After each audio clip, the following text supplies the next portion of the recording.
Hi, I'm Meta Spencer, and today is a little different from the previous or the usual approach of the Project Save the World forums, in that this is day 5 of a series of inquiry meetings that have been held over the last little more than a month by people who are concerned about discussing artificial intelligence and the possible risks thereof, and maybe recommending some policy changes that we will, if we can agree, propose for decision makers regarding the future of artificial intelligence. So our main panelists, these people that you will be watching now, are people who've been participating since late October, every week in discussion and reading other things and watching videos by authorities on various topics. And this agenda today is going to be quite brisk.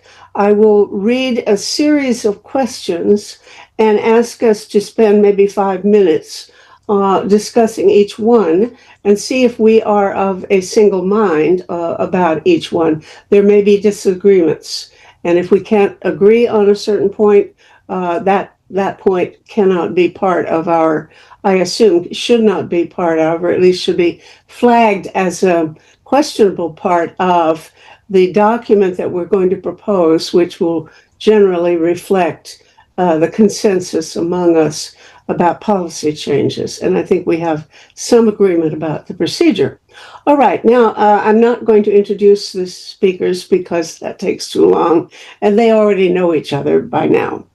So number one, the big overall question is, does artificial intelligence pose a serious threat to humanity beyond those already socially questionable aspects of the internet itself? And let's see what people think about that question. Are we dealing with a serious risk, or should we forget about it and feel comfortable that all of the benefits are going to be far outweigh any threats? I'll listen to what you have to say about this. Yes, Konstantin. I think there is a very serious potential risk in artificial intelligence development. At this point, it certainly has provided support in many tasks, but with the speed it's being developed and the direction where it's going, I see potential risk, serious risk and threat for humanity. Thank you. Anybody else? I agree with Konstantin. Thank you, Rose. Other thoughts? Well, I think if the risk is like 2% or 5%, it's still a big risk if we take the humanity in general. So it's not acceptable to run those risks. At least we need to think about how we can control this. Thank you. Okay, Leon? I would like to add that I agree with the potential risk, but additional issue, it's significant uncertainty that we cannot outline this risk and identify it, and we cannot evaluate it in persons or in more or less, I would say, clear terms. We understand that this is potentially harmful, including extinction. However, we still cannot identify the parameters of the threat. I just see a lot of faces nodding, as if we all absolutely agree that is in fact one of the big problems, right? Nitin, where are you? I see we have a big threat with the way it moving forward, the speed it has, and these big companies want to go with efficiency and speed. which is causing a serious threat to especially a society as it's very diverse and very complicated, and they are putting everyone on the same line, which can create a lot of disruption in society, especially with the biases. So I feel it is a big threat to the humanity. Thank you. Thank you. Brian? Oh, yes, it does. Okay, you. thank you. Marilyn, have you spoken? Yes, I haven't yet. I think it's how people use it. And so I hate to say this, but yes, I think the way some people will use it can be potentially very harmful to humanity. You don't think that intrinsically there is I risk? don't. No, I don't think intrinsically. I think it's a technology and it's how it is used. But now you're talking about people and how people are going to use it and how people design it and so I see that as being the potential risk. Bill Lycum? I look at this as an evolving technology, and we're just on the very first steps along the way. And so I would say, let's be cautious, but not throw out everything. Mm-hmm. I think that most people would agree with that. Is nod if you agree. I just add to that. I'm not sure that we're really on the first level of determining what AI is about. We've already had some experience, a decade or more, of widespread use of the internet, and there are rogue elements on it, and there are harmful effects above and beyond what AI may bring as well. So I think we've, in that context, already have some experience and evidence of what is possible. Mm-hmm. Alexei? I just say one word or two words, maybe. It's so here we have to prioritize. If we choose between being cautious and being curious, I think cautious is the priority. Like if you are drive and talk to someone, your focus should be on driving, not talking. And here we should be more cautious than curious. All right. Now, if I'm not mistaken, I think Marilyn is the only dissenting voice. No, I'm not. You're not dissenting? No, I'm not dissenting. No, not at all. I do think it's a serious threat, but it is a threat. It can be a threat, but it depends on how it's designed. So yeah, no, I'm not dissenting. Oh, I see. It's a question of how it's designed, not just used. Correct. That's right. The design is, I think, where the dispute would arise, whether the way it's now designed is inherently leading into a situation where we might not be able to control it. Yeah. I don't think it's inherent. No. Yes, Brian. I don't think it's inherent. I think it's a tool. It can be used for good or evil, but it's a question of whether machine learning outputs are in the hands of the many or the hands of the few. Well, then I think you are, maybe both of you are dissenting. Because that's too binary. There are multiple dimensions to this. Mm-hmm. Mm-hmm. Right. I'm not dissenting, and I'm with Brian. There are multiple dimensions. But as it is now, I can see how it could evolve into something that is potentially harmful. Yeah. Okay, so then you're saying we have consensus on point number one. So the question, as I hear it, is there a need to do something now to make sure that the design of AI is such that it will not be possible for it to get out of control and not be subject to human control at some, not only future time, but soon? Is there a need to intervene and regulate the design of AI to make sure it conforms to human wishes and needs? Yes. Yes. I think so. Is there anybody dissenting from that? Yes. It's not a matter of AI design. It's a matter of AI governance and the results of the outputs. Are they available publicly? Are the weights public?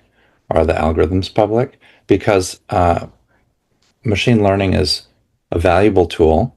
In the hands of the many, it can be very effective, but in the hands of the few, it can be used for concentration of power and influence. Okay.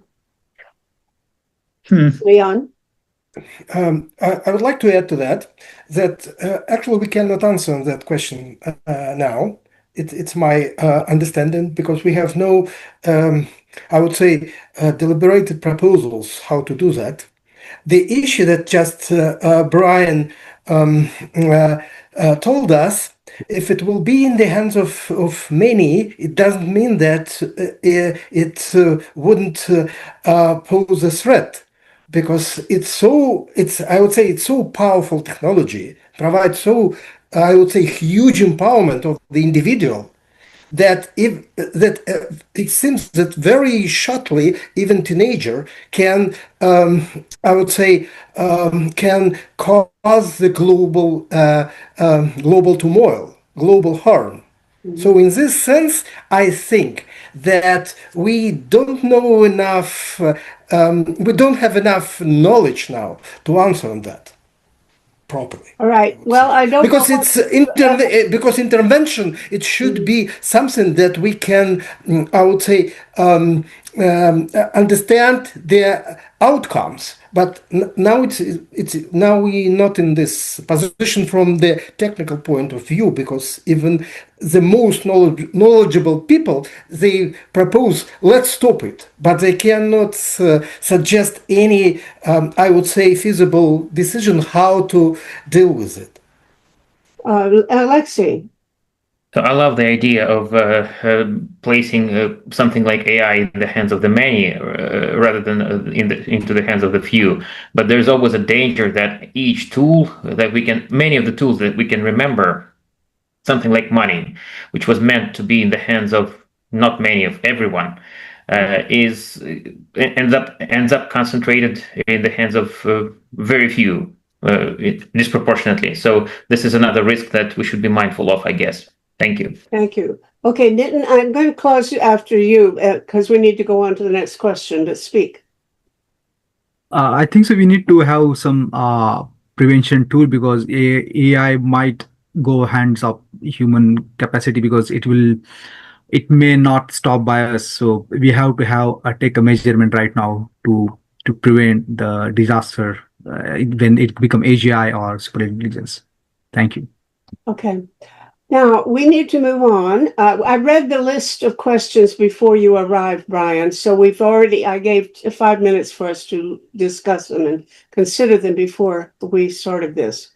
Next question, should we expect a global increase in unemployment, either short-term or permanently? Let's handle this in a couple of minutes. Marilyn. I don't think there's any way we can really answer that, because we don't know how all the ways it's going to be used. So I can't say yes or no to that. Okay. Because I don't have enough information. Nitin? I believe that the unemployment is going to be a big issue soon, as what we see, a lot of jobs are taken by AI, and it's going to be more because the system is going to be more intelligent, that human will be useless. So I believe that it's going to take a lot of jobs and a lot of people are going to be unemployed. Thank you. Okay. All right. Anybody else on this issue of unemployment? Yes. There will be, at the very least, disruption in terms of what kind of jobs evolve or are canceled out. And just to build very quickly on the last comment about technology being neutral, that's an ongoing discussion. And any kind of technology tends to change society. And Marshall McLuhan was one that emphasized that, but I know it's a controversial question. Mm-hmm. Okay, thank you. Anybody else on this question?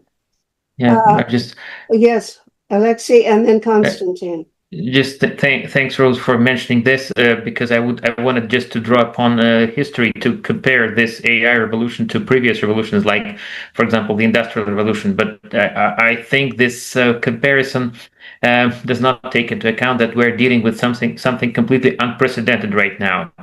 Mm-hmm. Something that encroaches upon the most human ability of all human abilities, our ability to think. And when we are replaced in our thinking capacity by something, then it's going to be destructive.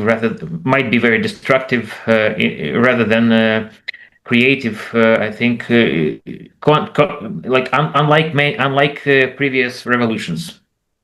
Okay, thank you, Konstantin, and then Brian.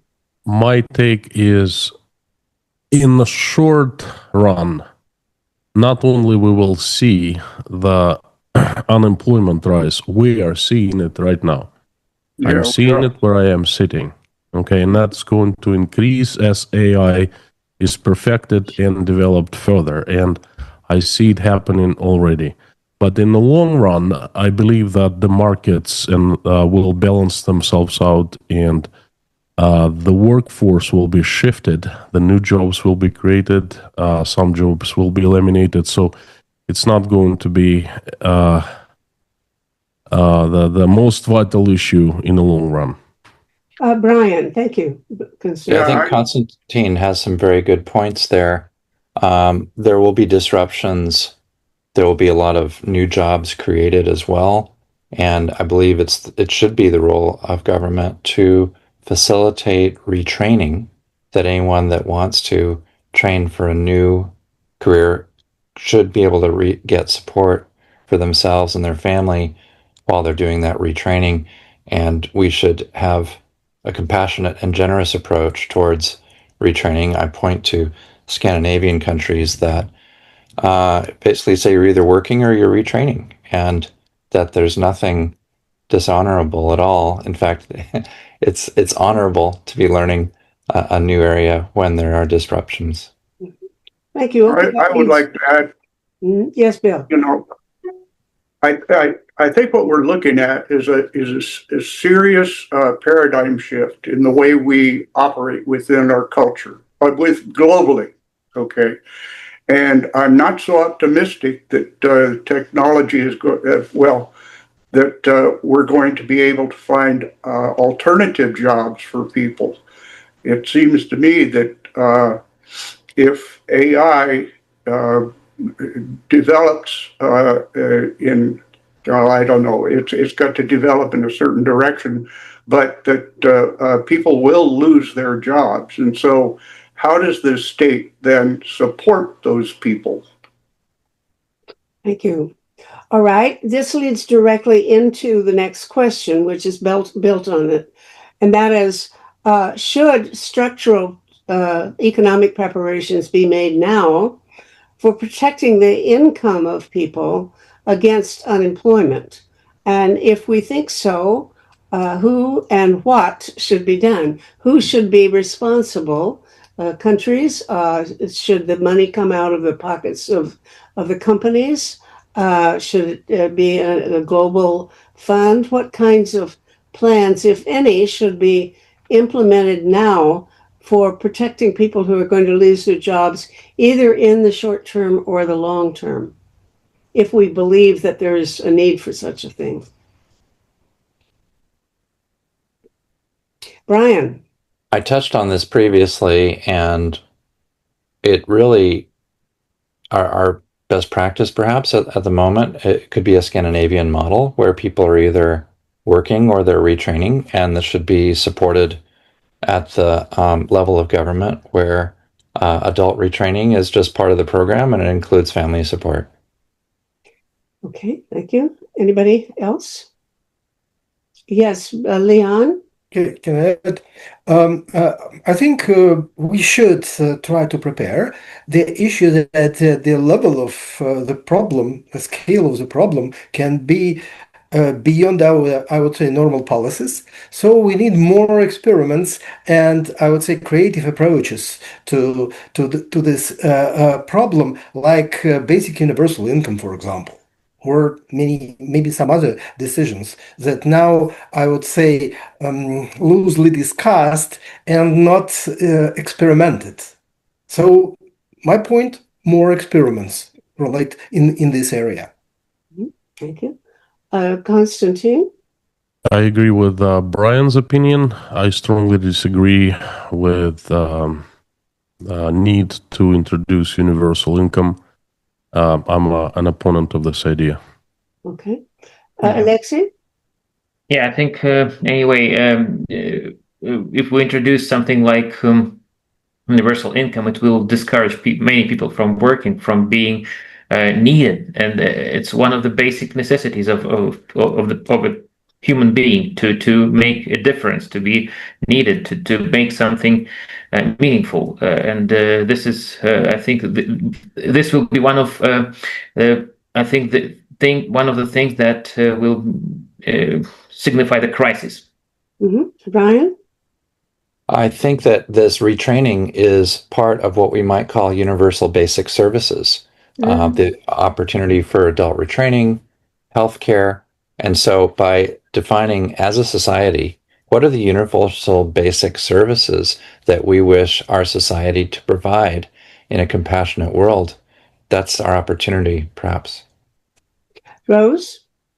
There has been emphasis on the need for lifelong learning now for a number of years. So this would just be one direction in which it's going. But to build on Alexei's point that perhaps a guaranteed income would reduce the incentive to work. And there's already concerns expressed by those who study and understand AI best that it tends to discourage creativity. So that coupled with a guaranteed income could be a bad recipe for human ingenuity going forward. Marilyn? I agree both. I agree with Alexei, Brian, and Rose, and I think retraining would be. I think it's a great idea, and actually, retraining could involve creativity. I don't like the idea of a basic income, and I'm with them. It kind of, for a lot of people, not everybody, but it takes the incentive off of working or being creative, because I think creativity is really important. So now who should be responsible? Well, I think that should be kind of a combination, not just the government, but maybe also supported by corporations. It depends how they would support it, though. Thank you. Okay, now yes, Nitin. I think so. The universal basic income, I think so. We must, because even a retraining is very limited, because it's going to be a highly complicated thing, and not everyone going to retrain themselves. So as I see the context of Africa, India, Asian countries, I see it's very complicated to retraining everyone. So I feel like universal basic income should be, we should prepare for our future. Thank you. I might add that some of the experts, and not all, have the opinion that all jobs will, within a few decades, be done or capable of being done by machines, by AI, and that there will be no need for any human work. And then the question, but not everybody agrees with this. So retraining wouldn't do you any good if it's to get a job. But we don't know the outcome of that, and we're now just guessing. All of us right now are in the business of trying to guess what we think we should anticipate, and nobody can be sure. Are we ready to move to the next question? I think. Just before we do. Yes, Rose.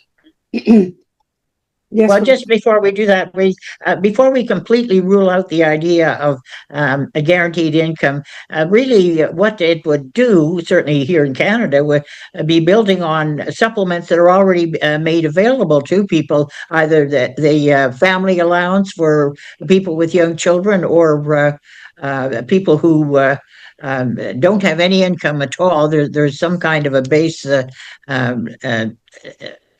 supplement that's given to them, and of course old age pension. So I don't see that it would be that drastic a change from what we have now.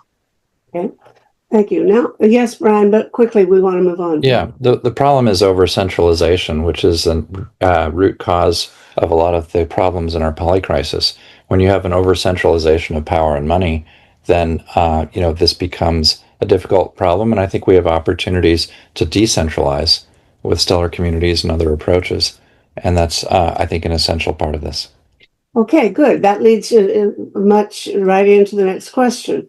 Are we concerned about the economic and political power inequality being accumulated by the billionaire creators of AI and their companies? And if we are concerned, what should be attempted as a way to reduce that imbalance?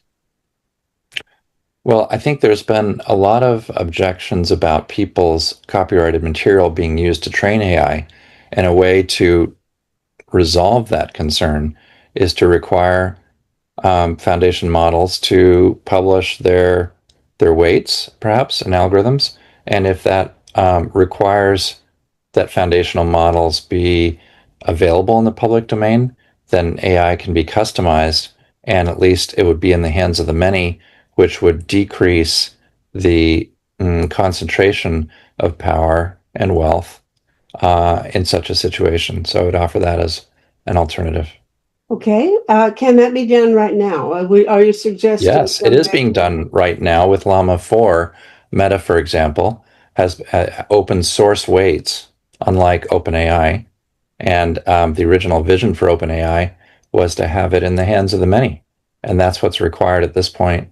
And the fact that Jan LeCun left Meta is significant.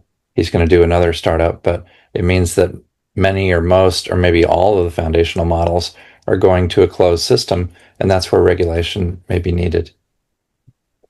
Okay. Any other thoughts on that? Yes, I would Leon. add shortly, I totally agree with the idea of decentralization in general, and for this case too.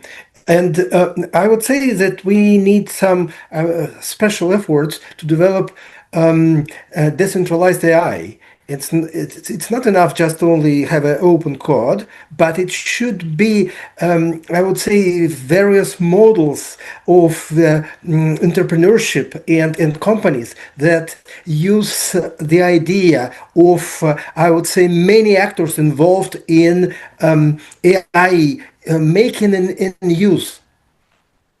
Thank you. Like Gonka and some others, because it's there are, I would say, several ideas how it's possible to do based on the idea of blockchain and some other ideas. And it should be supported by, I would say, community of the developers as well as the governments. I like the idea very much. I just don't know how to realize how it can be realized. How do we convince? Go ahead. Okay. How do we convince the big tech owners now that can control the levers of development to give up some of their power? Well, if the no need to do that. Yeah, please, sorry, Brian. I mean, please go ahead. The requirement to have a legal, I mean, we could pass legislation requiring that open source weights be published and the architecture, and that enables 1,000 AIs to be customized, which is helpful, and those tools will become publicly available. It'll enable people to do simpler systems. DeepSeek is one example, and it enables a leveling of the playing field, if you will. Anybody else? Okay.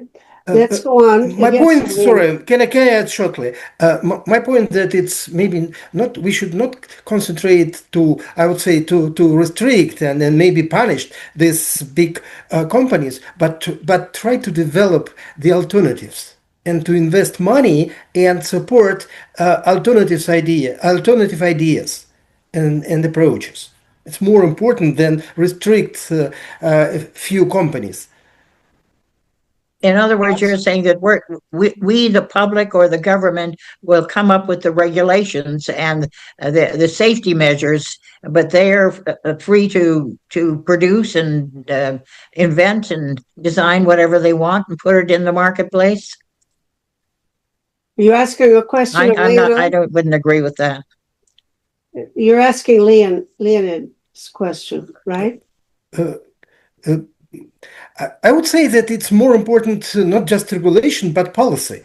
because it should be supported small and medium companies to use alternative models of AI. I would say developing and use. So In other words, it's not enough just regulation. It should be policy too. okay, so Policy you're saying that support. there should be some safeguards developed and expected of the tech companies themselves. Mhm. Yeah, maybe something Yeah, like that. It's put one it of that the way. Is solutions. that a question that we want people to say whether they agree or not? Rose, you just formulated it. That whether we Okay. want to put some kind of constraints on tech companies to make sure they conform to human desires. Is that? Yes, and nod if you ensure, agree with that statement. okay, I and And ensure if you some don't, safety if you don't measures. agree, if you're not sure, then shrug. I don't know what people are thinking. All right, I wanted to get some clear evidence that we're headed in the same direction, but I'm not sure I got that here. Is there anything we can do to clarify this question, Brian? Well, I think there's, we need to distinguish. Governments should govern, and policy is fine. Leon, policy is fine, governance is fine, but actually doing it, I mean, it requires $100 billion to build a platform so it's very expensive, and that is the challenge. Now they're using a lot of public goods data to train, and so it's like a patent. If you're going to be granted some kind of exclusive for some time, then the trade-off is it goes in the public domain, and enabling disclosure goes in the public domain. Similarly, if they're going to use all the knowledge of humanity for this training, then the weights need to be provided, open source weights that enable people to customize, that enable people to have the outputs of this training available in the public domain. And what that means is it'll level the playing field and enable 1,000 flowers to bloom, if you will. Thanks. Okay, good and bad, in other words. Because see, if you're putting it in everybody's hands without any restrictions or safety measures on the part of the industry itself, it's the public that has to decide whether it's safe to use or not. There's a balance, Rose, and I think if you outlaw AI, then only outlaws will have AI, but AI will exist. I'm not suggesting that it be outlawed. I'm suggesting a little more responsibility and accountability be expected of the tech companies themselves before they release these products on the market. agreed with restrictions. Exactly, Rose. Yeah, me too. I agree with I Rose. see a lot of nods on that. Well, I'm going to dissent think- to some extent. Who's going to regulate China and Chinese companies? Who's going to regulate other countries, other sovereign nations? Well, Marilyn? doesn't that get into something we brought up in one of the other meetings? I mean, of course, how's this going to happen? But somehow or other, there is agreement between China and the U.S. that somehow or other the large players actually start to work together and develop these restrictions, and we get down to the red line, red line AI that we've talked about earlier too. But obviously, it has to be global. It can't just be one country. You have to work globally with this. Yeah, I think part of the problem there is actual enforcement. If you look at nuclear weapons development, Yes. you're looking at a situation where you can tell with seismic systems, what's going on. It's a lot harder to tell, and we have a history. But we managed to get a non-proliferation agreement. Well, that part's fine. It's easy to detect, right? It's not so easy to detect the development of an AI that's unrestricted. Here's a question, Brian. What about training AI to do some of this themselves and to put a red flag out, and then the humans will take a look? So somehow or other, AI is also involved with this. That's an interesting point. Yeah, I mean, but flag what? I mean, I think that's an open question. I think I'm going to have to move on now.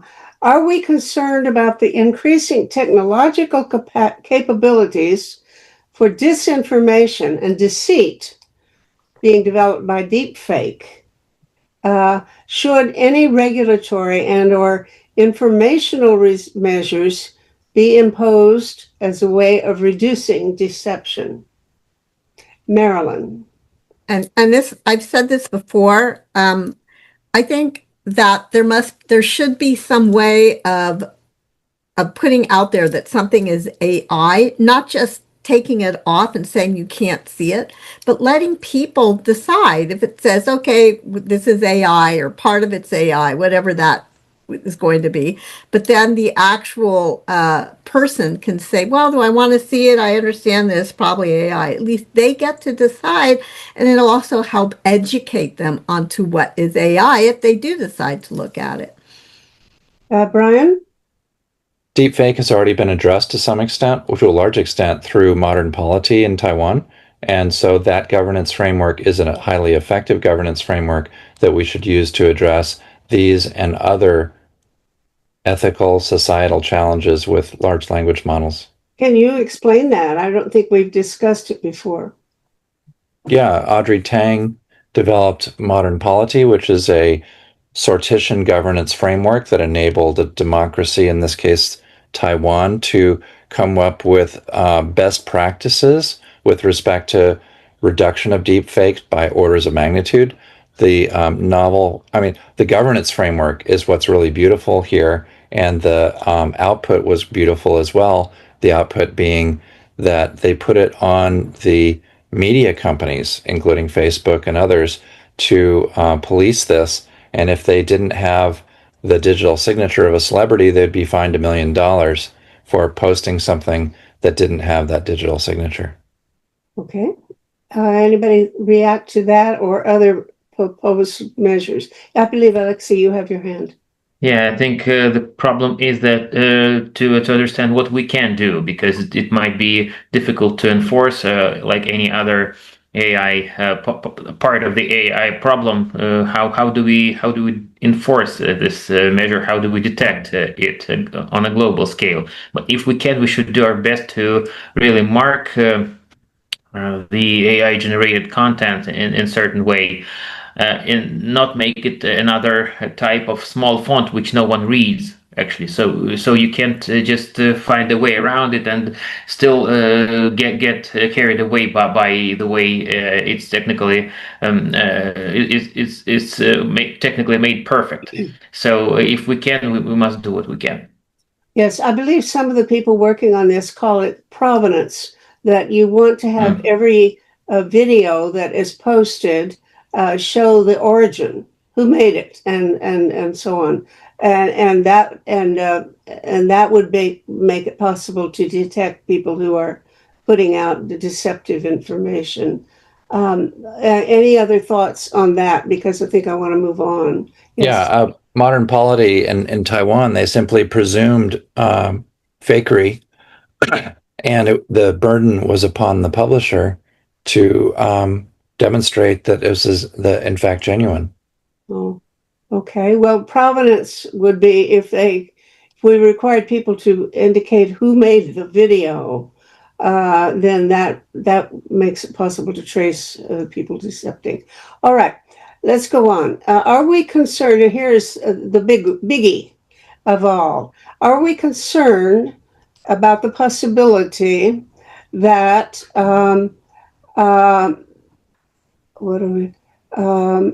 AI agents can make decisions for humanity that are contrary to our own human interests, but which cannot then be reversed? And here I'm referring specifically to the warnings that are being issued by people like Geoffrey Hinton and Yoshua Bengio and Stuart Russell and other people who are very alarmed that what we have set up now is a system that will not only enable, but almost make inevitable the possibility for the machine to escape human control and do things that would be for its own survival rather than the benefit of human beings, and maybe even to the detriment or even extinction of human beings. There are people making that claim. How worried are we about that as a realistic concern? Well, I think very worried. We should be. Not only is there a possibility of this kind of control being exerted over the rest of humanity, but there's another dimension to this that we haven't brought up or discussed, and maybe I don't think it is on any one of your points, and that is the extent to which these centers are already mushrooming around the globe and interfering with basic needs like water and energy from real people. So the climate change dimension has to be considered here too, and the finite resources that these AI centers are going to be operating on. Thank you for pointing that out, Rose. I should have included that up at the beginning when we were talking about the economic impact, because it's economic, but of course you're also correct that the environment is also being invited.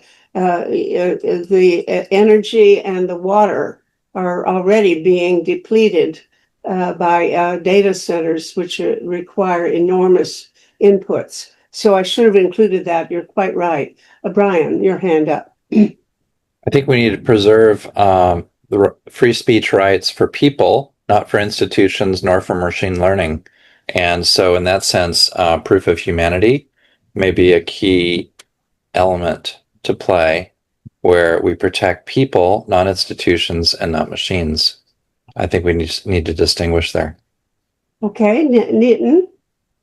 Yeah, I agree with the concern we have, especially with existential threat to the humanity, as this machine is driven by scoring more and more number, and it's very difficult to tackle that.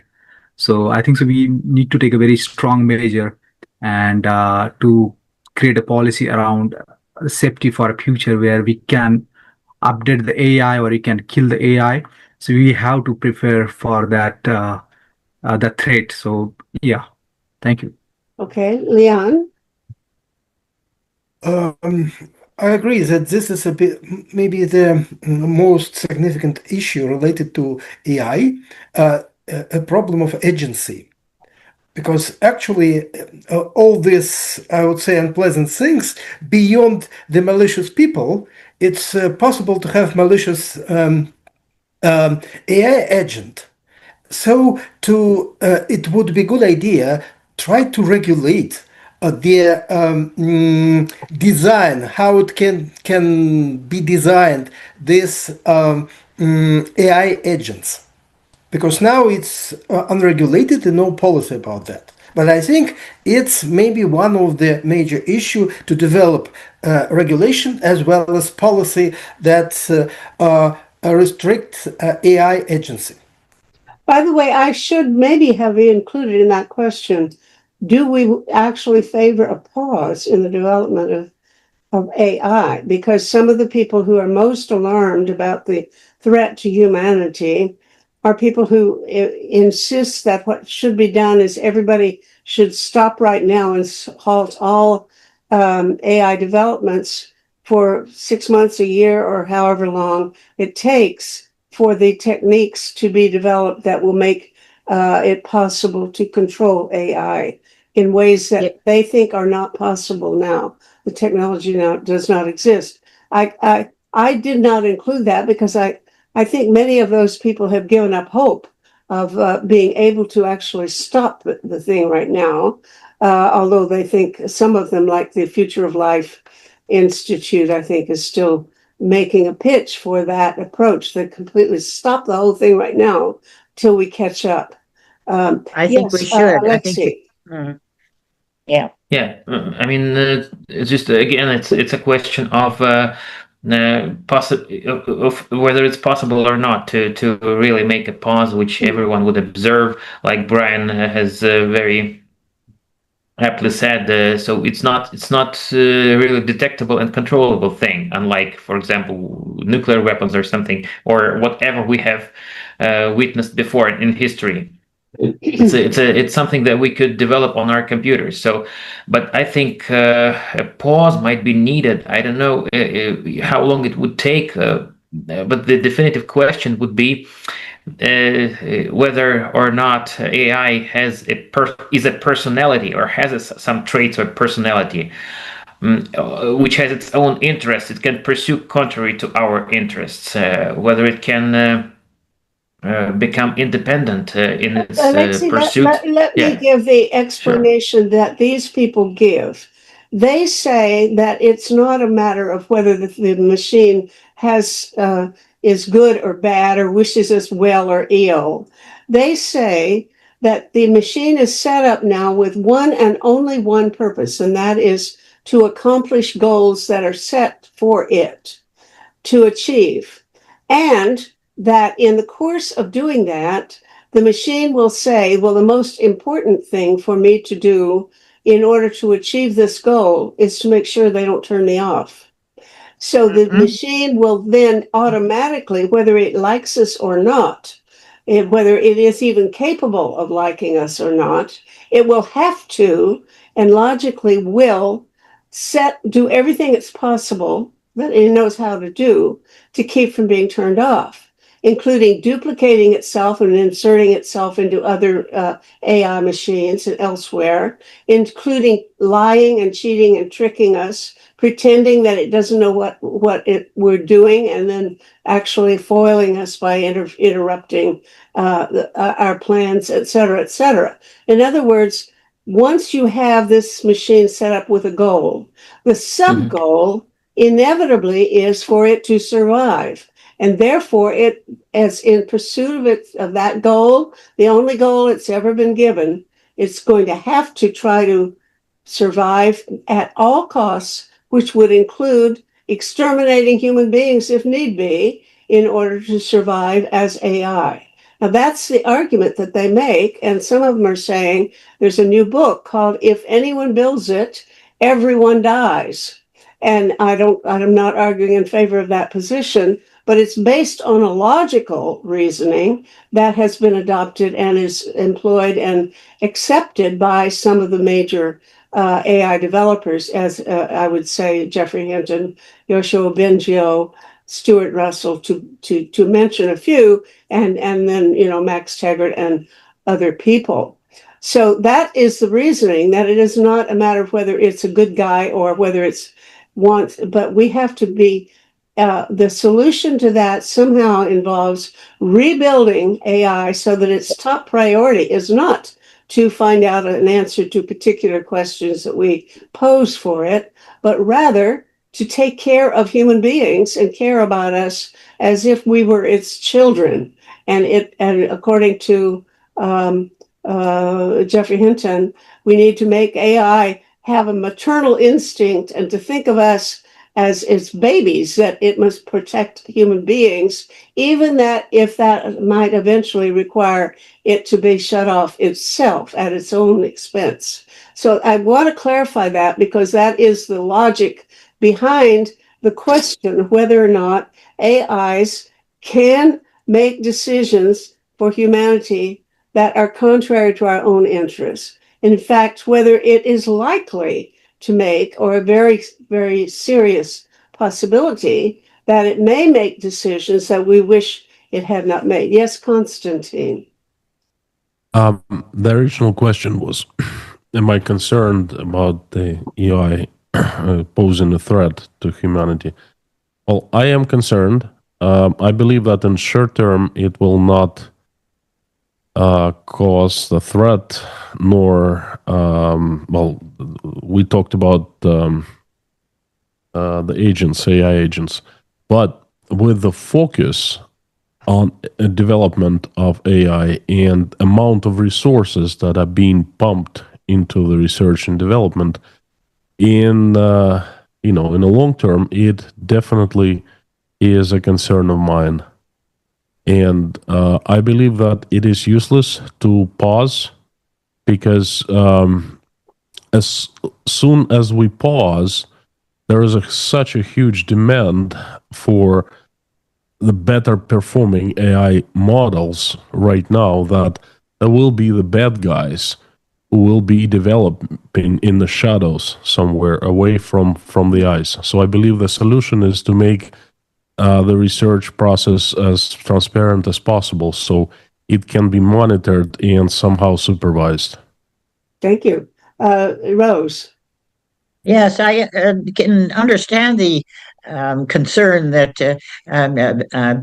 rogue elements might get ahead of us if we pause, but I honestly don't feel how some of our recommendations can be seriously considered or implemented without a pause. All right, thank you. Who else? Brian? I don't think anyone's going to get the Chinese companies to pause. However, I do think that we can begin to monitor and detect, as Konstantin and perhaps Alexei were alluding to.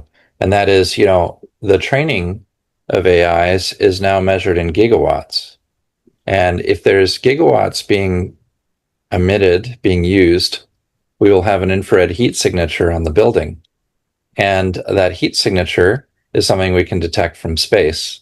So now we do have the seismometers, if you will, of the AI age. And as long as these AI centers are not deep underground, or even when they are, in the case of nuclear development underground, there are probably ways of detecting these things. So that gives us the detection capability. And then what remains is to have United Nations resolution or others to actually have the, at least the outputs published by law. If they're going to be selling AI services, then these open source weights need to be provided. That provides the public with the tools that are needed to improve. I don't think we're going to stop AI, and I think in many ways the tech development, but we need to, in the hands of the many, it can be a tool for good. In the hands of the few, it can be used, it can be co-opted. Mm-hmm. Rose? I agree. Yes, well,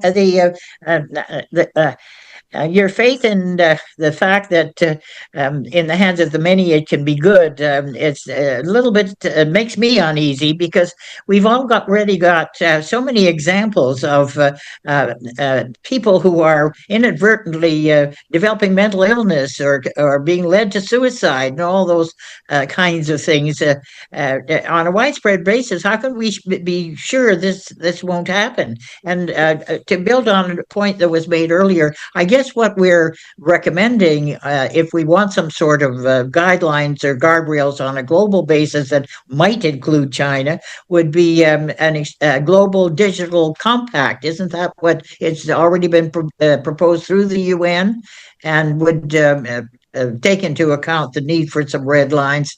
And again, that would be building on what the European Union already has.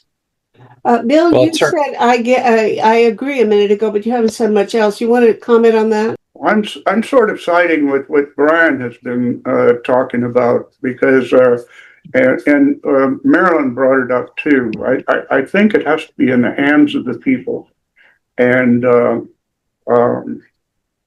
don't know how we're going to get there, but I think that's the way we need to proceed. Mm-hmm. Okay, Nitin and then Marilyn. Yeah, I'm disagree with Brian, as he said, how are you going to control China? I'm worried about how we control America. I think so that is my biggest worry then, because China is still putting most of their AI models, LLM models are open source, and American models are closed source. So China is, I think so, can take much better a measure than America. The point of pausing AI, I think so, is imminent if we can. It's look like pretty hard, but let's say our child, we are living on 10th floor, and our child is trying to jump out of the building. And do you want to jump him from your building, or you want to stop that? Because it's existence threat to the humanity, because most of the intelligent people on this planet are worried about that. And we are going to give serious thought on that, or we just thinking like other consequences. I think we need very strong measure to rethink on that. How we can pause for a while at least, because pausing for a big company, probably I think so easy, because we can control the big companies, because those have a large data and capacity. So there is some possibility if we can work together as a human together. Yeah, thank you. Marilyn and then Brian. First of all, I just need to clarify something. I only think that people should be able to be educated. When I talked about that, I was talking about social media, talking about videos and that such, not this bigger picture, which I think is even more important. And I don't like the idea in a global, in the global sense of it being in the hands of everybody. I see problems. I agree with Rose on this. I don't know, though, how it would be possible to pause it, but perhaps there's some way of regulating or putting some sort of restrictions in before it's released. And of course, as I said earlier, and maybe I'm Pollyanna, but if there was some way of globally that we could come up with a set of regulations and restrictions, but that they're such that they include, I mean, every country and every culture has their own thing, and that is included in it. So it's not just a universal thing, but there's like an overall umbrella. Just like Redline AI, I really think we need to be supporting them, and they've put up some great, I don't know if you call them restrictions or We're rules. going to be considering that next. Yeah, Redline. Yep. Okay, thank you. Brian? Yeah, I think in many ways the fox is guarding the henhouse. There are plenty of, there's an interest on the part of governments, and multiple governments have been working on building autonomous killing machines even. And this certainly is a major threat to humanity. And so we're dealing with a proliferation challenge. And I think we need to look towards the thinking that went into nuclear proliferation over the past century for guidance on this one.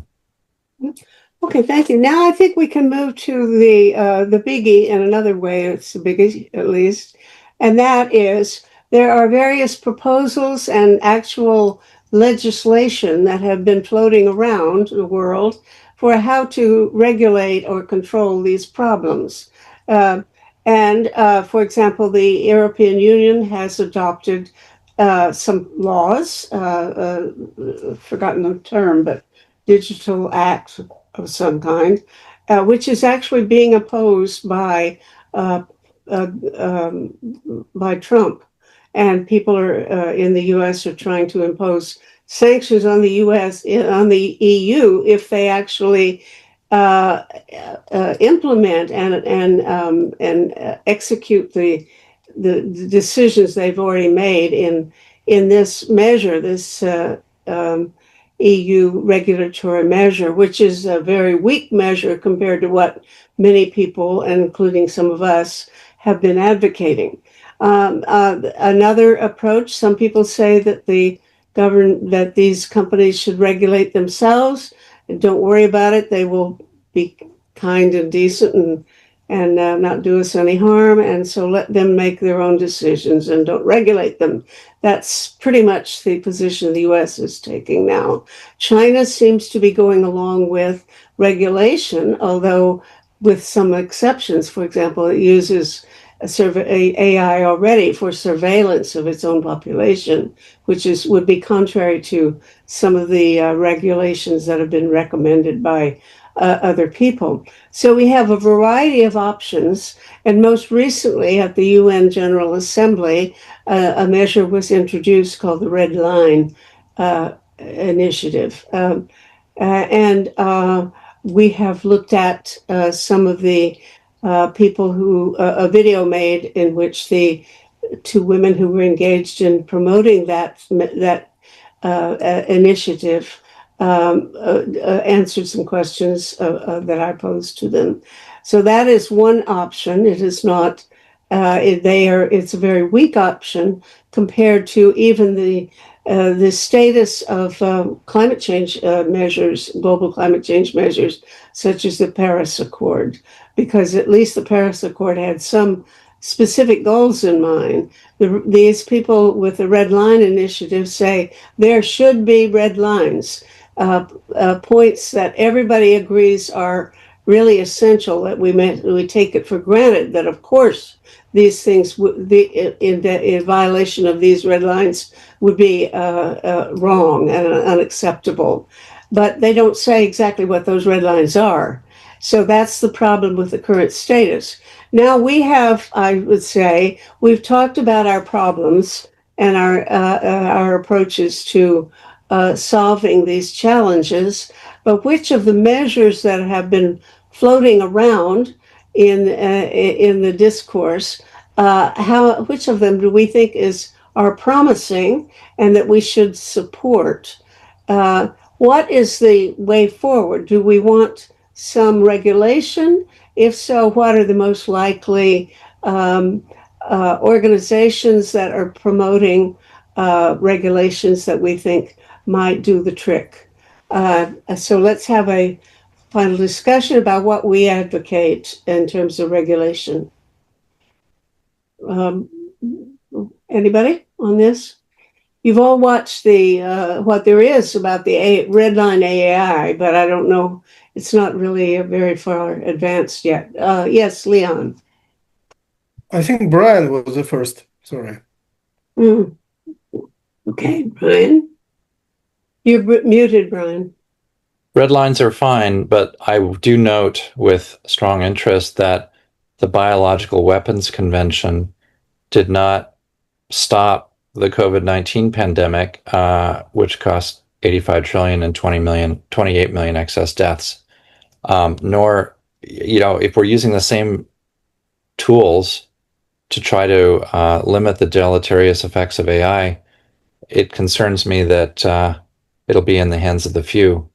So I'm concerned that our red lines on biological and chemical weapons have not been effective in recent history. Thank you. Rose. Yeah. Yeah, well, just because some of them have not been effective, Brian, I'm not sure that's a good enough reason to avoid trying. We have to start somewhere, and otherwise we throw up our hands and say nothing can be done. And to me, that's not an option. Yeah. I am a proponent of the AI red lines.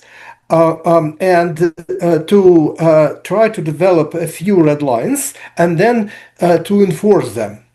In contrast to the idea of EU comprehensive regulation, because it's very detailed and addressed to many, I would say, not so key issues. So I think this approach of a few red lines and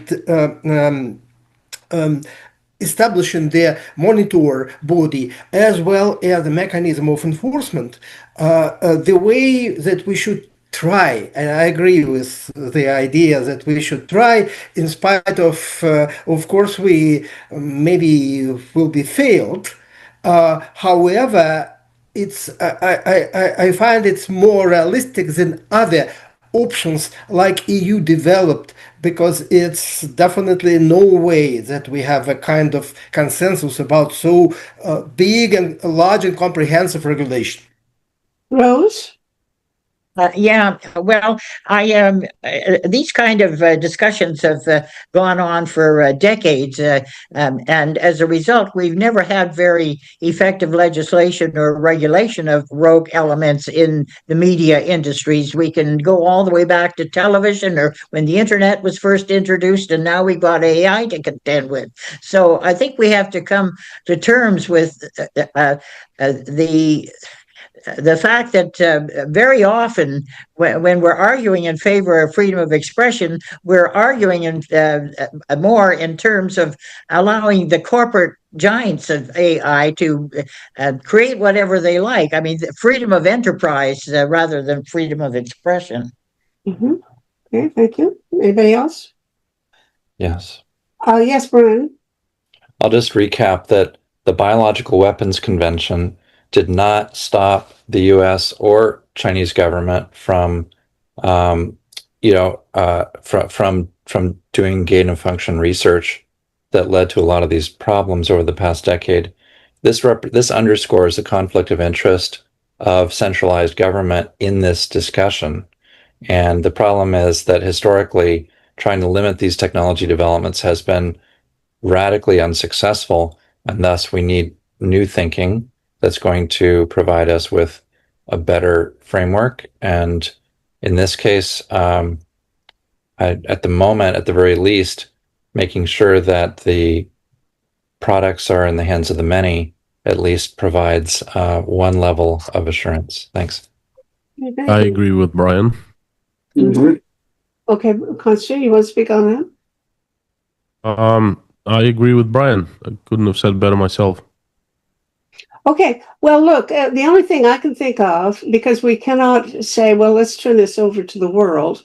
If you're going to turn it over to the world, how do you do that? I agree, humankind needs a voice and needs a very strong voice. One of the things that I have proposed is that they form a global citizens assembly with people drawn by lottery from the entire human population and be paid to be available year round for consultation. And then whenever an issue arises and a global a company is about to implement some sort of AI measure that would be potentially threatening to humankind, it must be run through and get the approval of this citizens assembly, maybe 300 or 400 people chosen to represent humankind, but be available to consult by Zoom or whatever at every moment. And this would at least bring human interests into play if we could advocate for such a policy. That's my own point of view, but I haven't heard anybody propose that, and I don't want to be forward enough to put it forward myself. Yes, Rose? At the very least, would we not agree to support the initiatives at the United Nations for a global digital compact, again, which take into account the red lines that have been discussed already? I mean, surely we need to think in terms of some kind of universal central framework to develop these regulations and acknowledge the wish lists that we put together. Brian? Yes, I would second the proposal for a citizens assembly and have included a GitHub link to Audrey Tang's book called Plurality.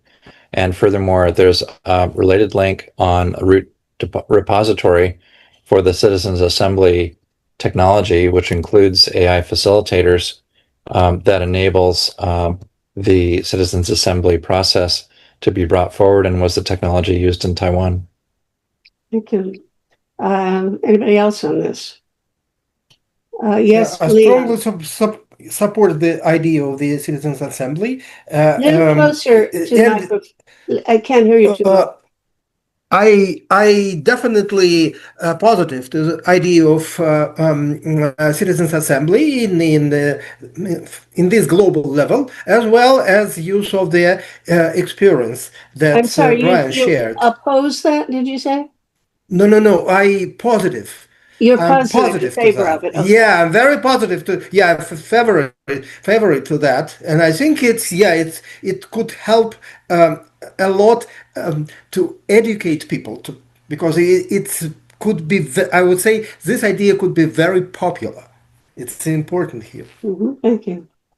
Who else? And this would be through the UN, would it, or who do you envisage developing and organizing and this citizens assembly? I'm not going to take a position on that. I just have the idea. Well, I'm just wondering who would develop it and implement it. I guess there are various ways. I'm not going to take a view about what should be done. The UN could do it, or Bill Gates could do it, or Mark Zuckerberg. World Federalists. Yeah, but it would have to be done right and truly representative of the human population. That's where it's really important to be sampling correctly and so on. Was there, Constantine, was it you? Yes, I am a proponent of citizens assembly. Good, thank you. Is there anybody, for example, who'd like to speak against the idea? Nobody against it. Anybody? I mean, I just threw this in there ad hoc. Yes, Alexei, you look like you might want to say something. Just, of course, I'm all for it, but again, there are some technical moments which need to be somehow resolved, described before we embark on this journey. But I think it's, in principle, it's doable. And when there is a rotation of the participants of that assembly, so they're not there for like forever or for 25 or 26 years like some dictators are in power. So when there's rotation and when there is certain feedback from the that they need to take into account, so there is like right to your congressman thing, it would be great. Okay. Okay, well, the proposal of a citizens assembly is consistent with what has been advocated by World Federalists and others and handled through the UN, which is a UN parliamentary assembly. Yes. Wouldn't that be similar? It would be similar. In fact, I've also been advocating a citizens assembly format for a new World Parliamentary Assembly to be added to the UN as another house. But that's my hobby horse and has nothing to do with our topic right now.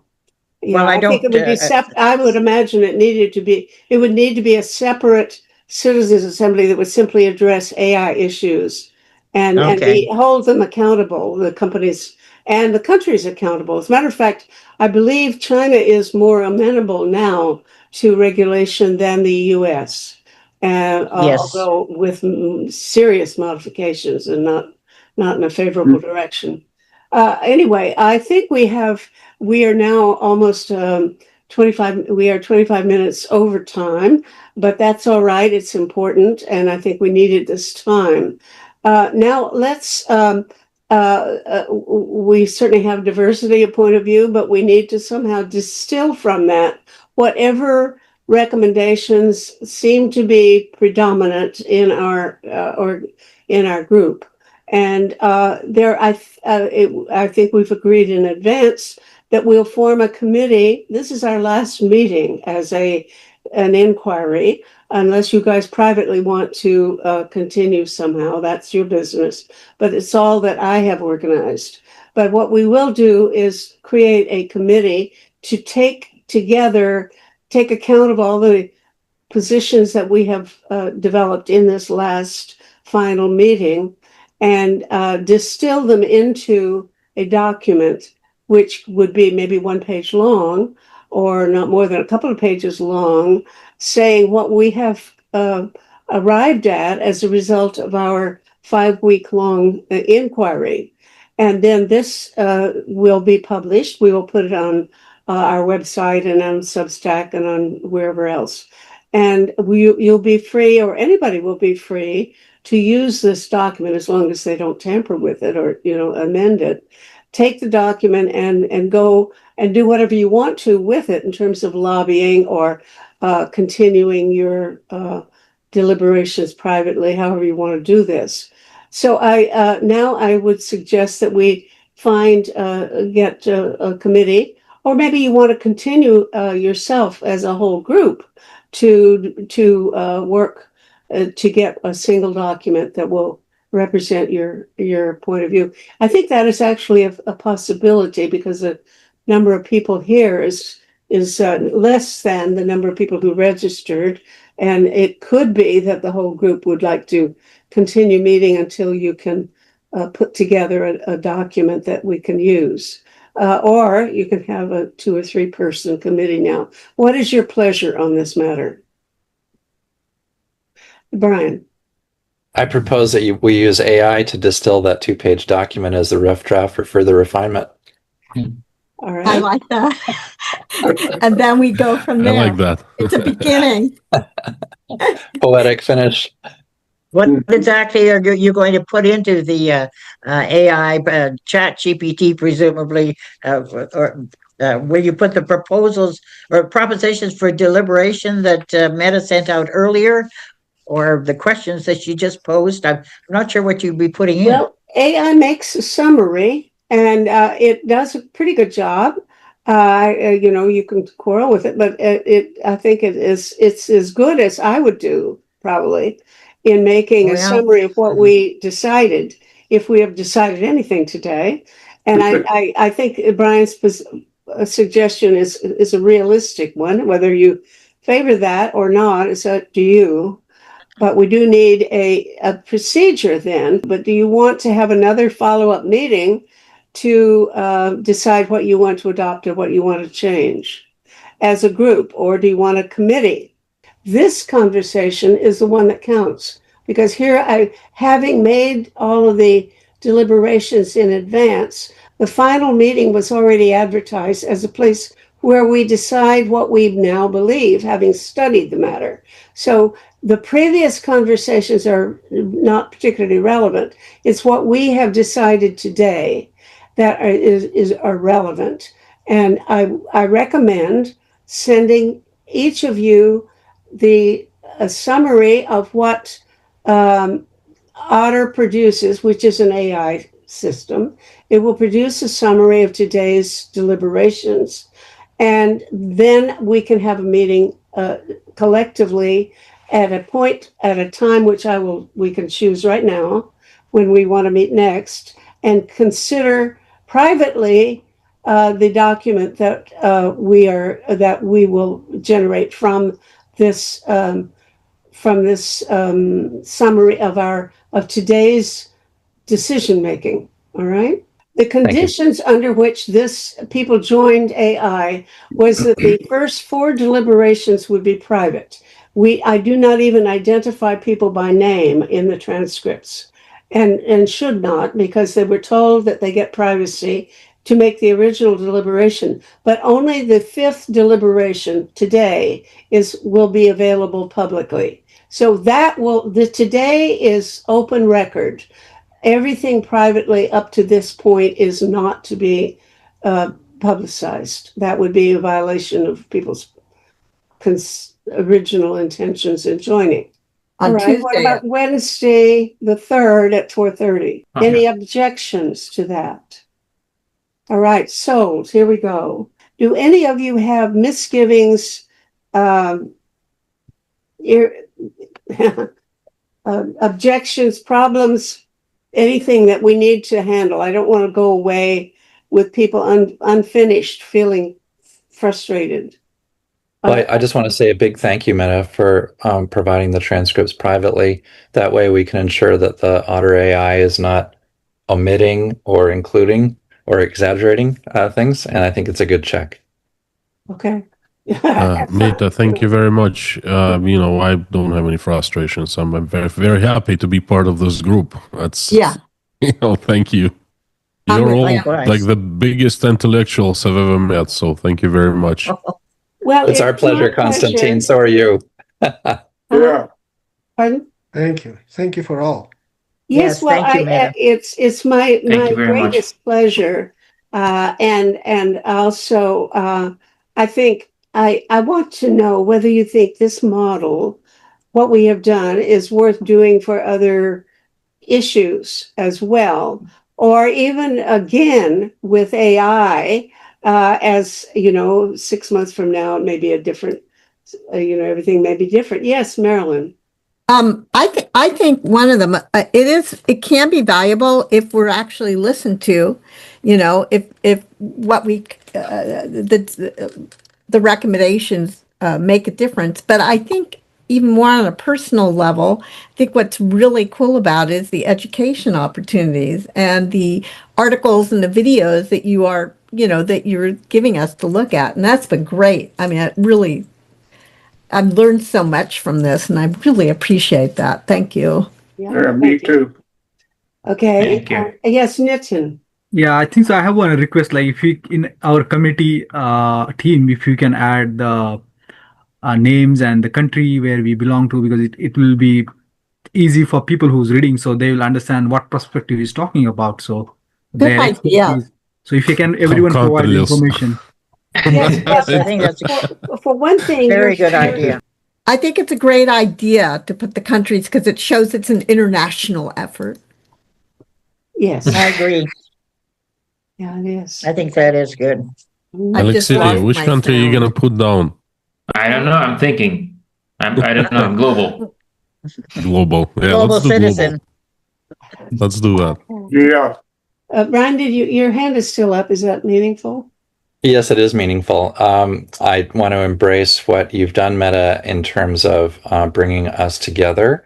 I think these sort of citizen assemblies are highly useful, and we can extend that with some best practices along the lines that Audrey Tang has provided for citizen assemblies.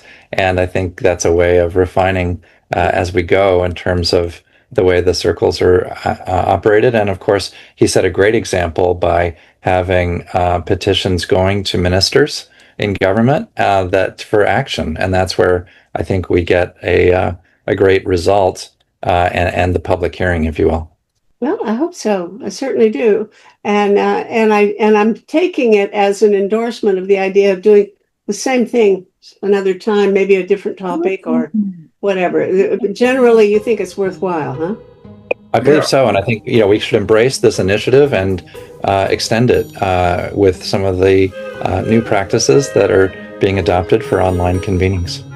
Exactly. I agree. All right. There's no dissent on that, right? Good. No. Thank you. Thank you very much.